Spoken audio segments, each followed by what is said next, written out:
Supprimer les glucides, éviter le gras, manger que des protéines. Si tu as déjà entendu ces conseils, c'est peut-être exactement pour ça que ta perte de poids est bloquée.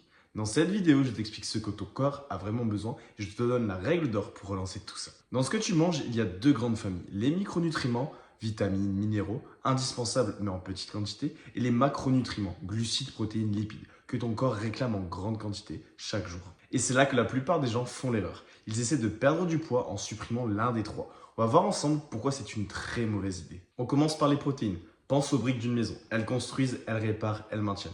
On les associe souvent qu'aux muscles, mais elles font bien plus que ça. Récupération, système immunitaire, cerveau, gestion du stress et surtout la perte de gras. Parce que sans assez de protéines, tu perds du muscle. Ton métabolisme ralentit et tu perds du poids beaucoup plus difficilement.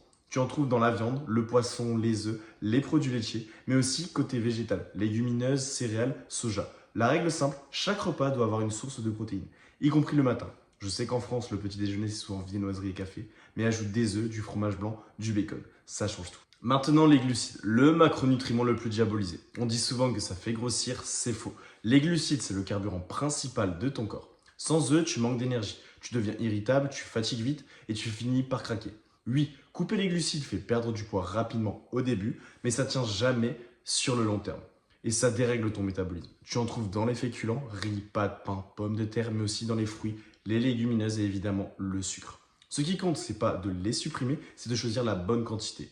Et oui, même le soir, les glucides t'évitent les fringales et te gardent rassasié. Et maintenant, la question que tout le monde se pose, est-ce qu'il faut vraiment supprimer le gras pour perdre du poids? Non, ton corps a besoin de lipides pour produire des hormones, absorber certaines vitamines, protéger tes organes et même utiliser tes propres graisses comme source d'énergie. Si tu supprimes les lipides, tu dérègles ton système hormonal et tu bloques ta perte de poids. La vraie question, c'est pas est-ce que je mange du gras, c'est est-ce que je mange les bons gras.